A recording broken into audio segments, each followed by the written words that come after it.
Hello, ladies and gentlemen. Welcome to the Tapped Out Wrestling Podcast, Indy Talk Show. Hey, as always, I am Nick McDaniel, and I'm joined by my mother iron.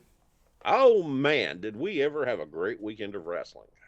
Lots and Ah, lots of stuff this weekend, man. yes, very happy. I Yeah. was very happy with this weekend. Before we get into the Georgia stuff, gotta ask you. I know is it Indy? GCW is not really an Indy. It's a super Indy. It's actually even larger than an Indy. It's a Ugh. because I think we borderline disagree on this topic. Well, it's one of those things where I don't think they'll ever become a big company if they keep setting their feet on fire. And nobody had a fire extinguisher. Did Jelly Janela, not Jelly Nutella or whatever you want to call him, not tell anybody he was going to set himself on fire, Nick? Is that how you did this? You not prepare? I'm not going, you don't go out there and tell them. Because, fire's got to be put out. Yeah. Well, And generally. they just threw water on it. Nobody there had some baking soda or a fire extinguisher. Dirt. I mean, something. Yeah, it's like something. Yes. Protective gear. You plan for these kind of things. A towel, pat it out. Yes. Something. Yes. I mean, when Mick Foley, when he did hit that table spot, they were ready for that flaming table spot. Okay? When he set his 2x4 on fire, they knew it was going to happen. Did he just not tell the people at all he's going to set himself on fire and do a shitty super kick? Well, I mean, he was, in his defense, his foot was on fire.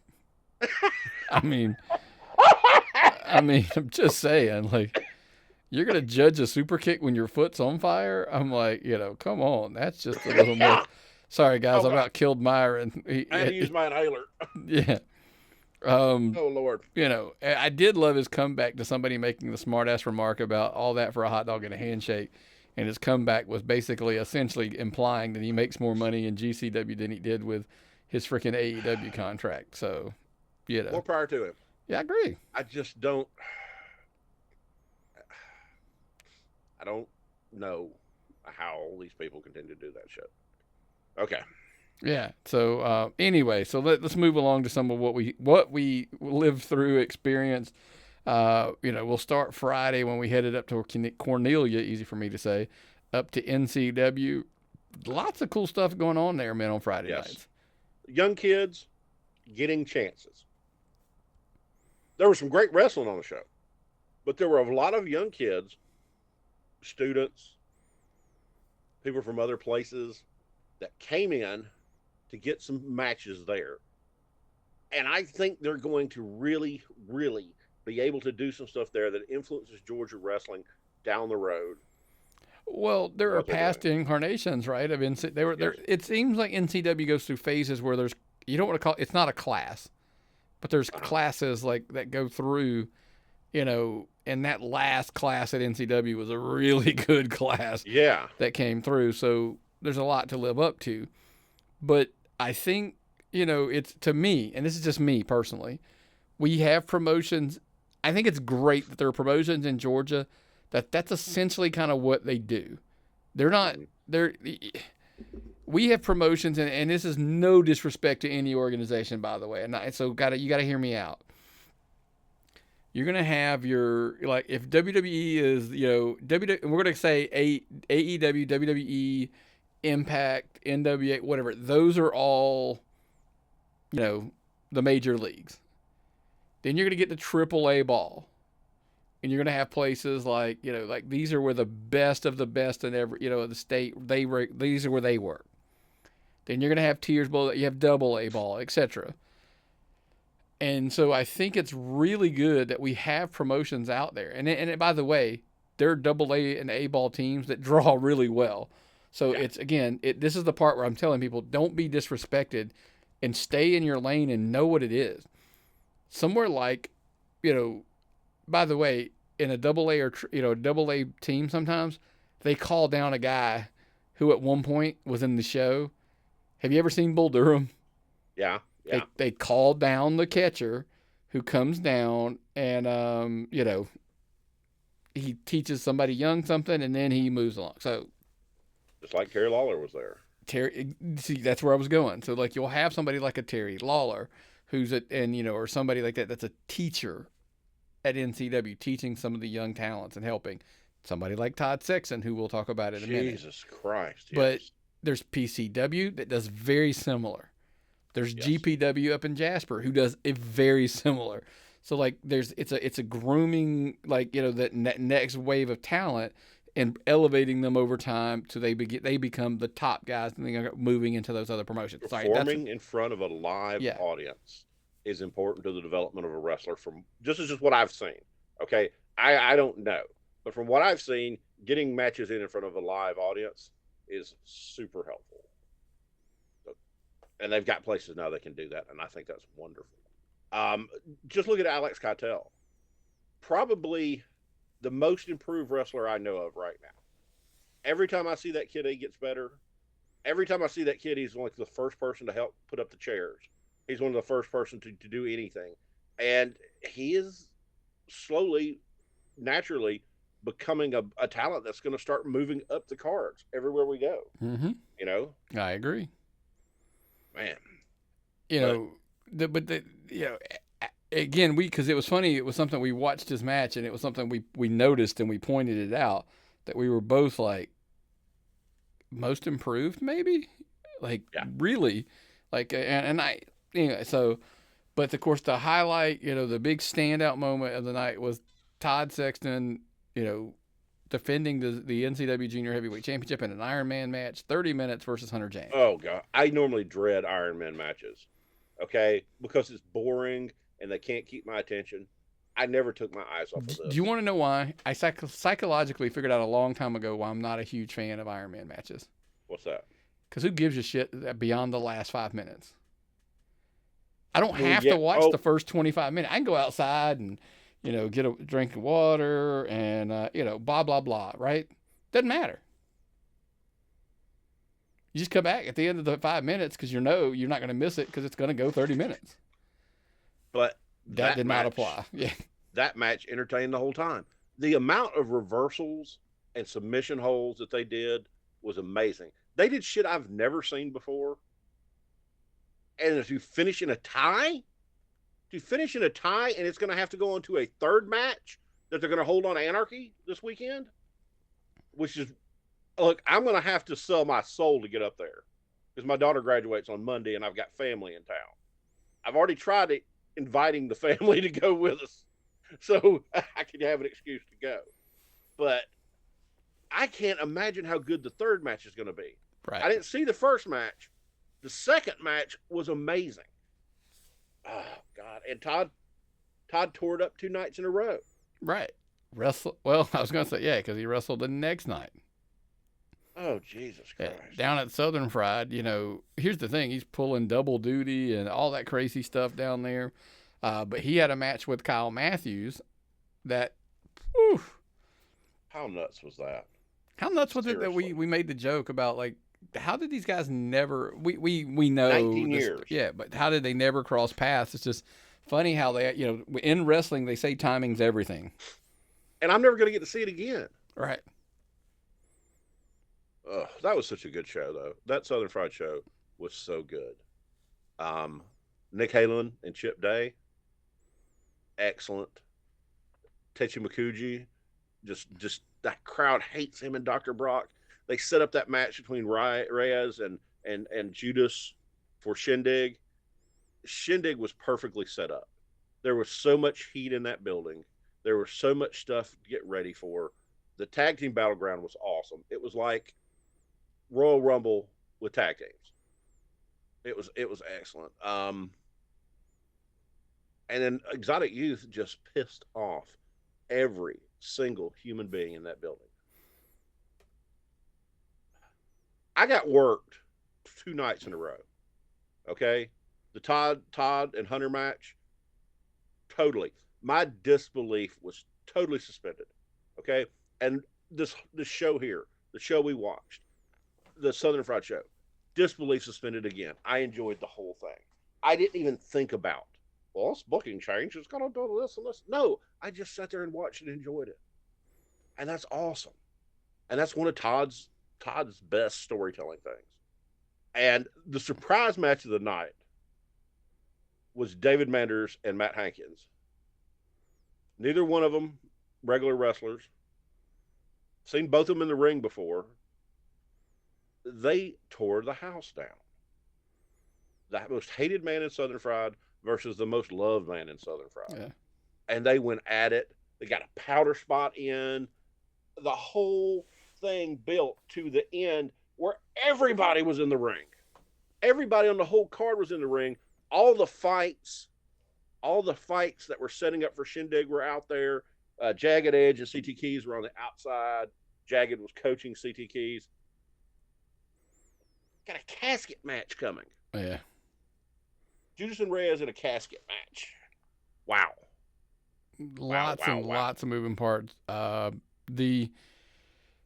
Disappointed that Southern Strong Style not going to be at Shindig. I was kind of hoping they would go on and face the Palmetto Express there for the tag titles. Yes. But like I said, there's so many other things going on. Like you said, man, there's so much heat, so much fire. We'll be breaking down Shindig next week. Yeah. I can't wait to get prepared for that. The matches, Tank and Jacob Ashworth. Oh, man. Palmetto Express and Exotic Youth. Freebird rules. Does the Palmetto Express have a Freebird? Do they have their guy? Nah, yeah. Ugh. I still, maybe next week we'll dive a little bit deeper into the whole. I don't think the Freebird. I think the Freebird rules being bastardized a little bit, but that's a whole other conversation. Because that was the only thing that befuddled me. Like I didn't understand. Like they were all three in the match. That's not the Freebird rule. The Freebird rule is any two of the three can be. So that was kind of what threw me for a little bit. So and I could be and hell I might have missed something. So don't. At least I'm okay saying that. I might have just missed something. But so Southern Fried's on a roll. Southern Fried heading down toward Shindig. Anarchy's coming up this weekend. Look, there's lots. Cruel versus Proc for the title, the new title. That's going to be just a slobber knocker. Yeah. Todd and Hunter on a ladder. Amazing. I just know it will be. The rest of the card, I'm sure there's a lot of good stuff on the rest of the card. I would go for that. Okay? That right there, those are two matches that would make me go drive to Cornelia after work. Look, I'm sure Jeter's going to be there. He's going to have something to say,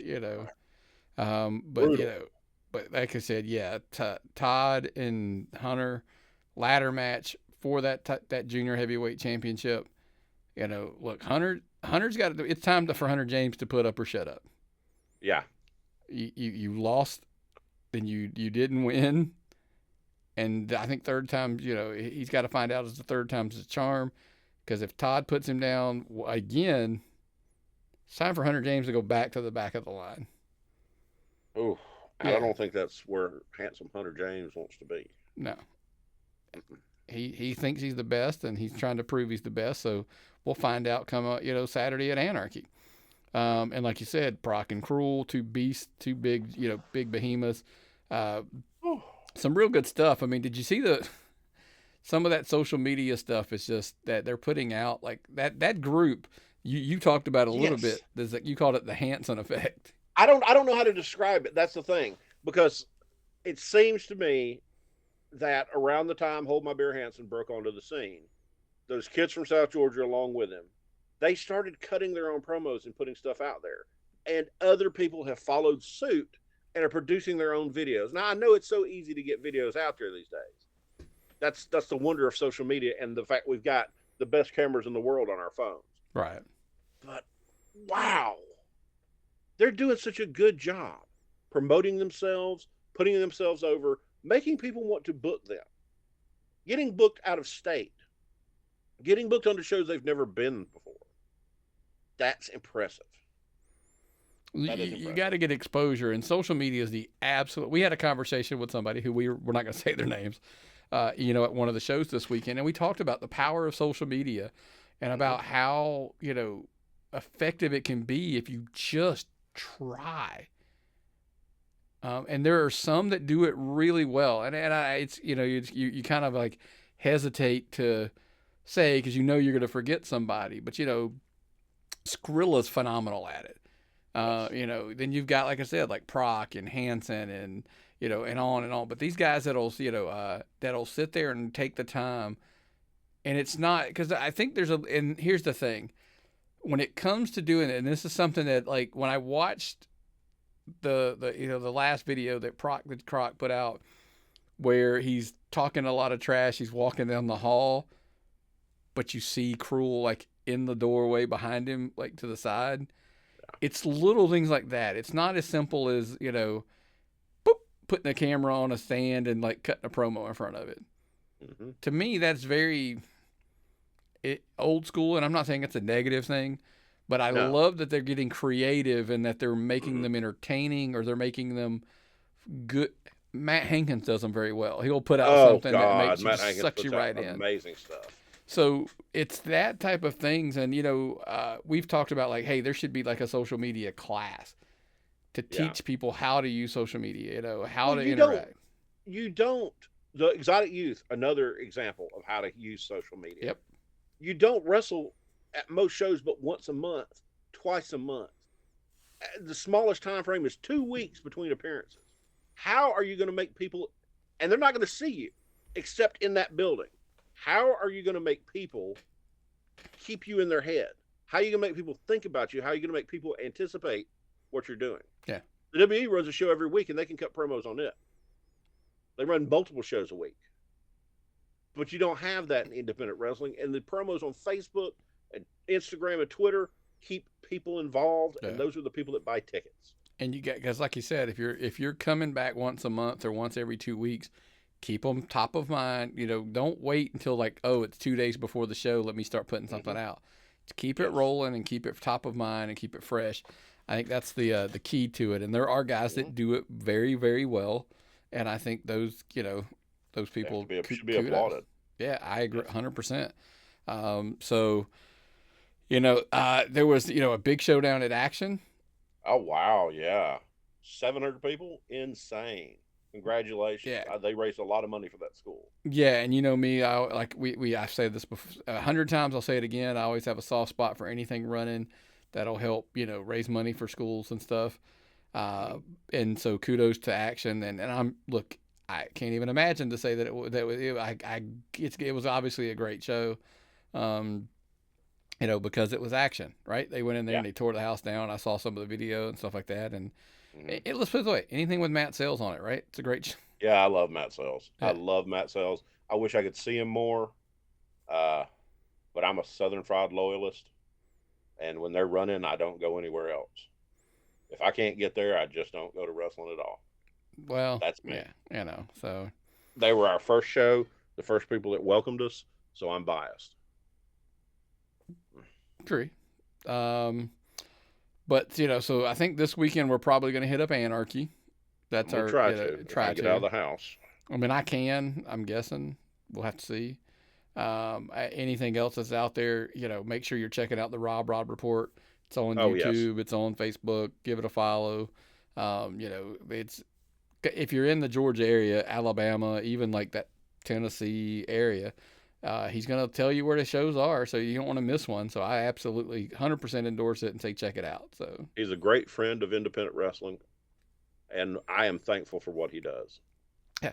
And if you're a promoter and your show's not on that list and you're in this region, then absolutely hit him up on there and give him your show information, tag him something, send him the poster so that way he can get it into the mix as well. Because at least then people will know that you're running. That's the kind of the whole point of the whole thing. So, but man, that's all I have on the Indy Talk this week. You got anything else? That was fun, man. That was fun reliving those shows. Yeah, I had so much fun this weekend.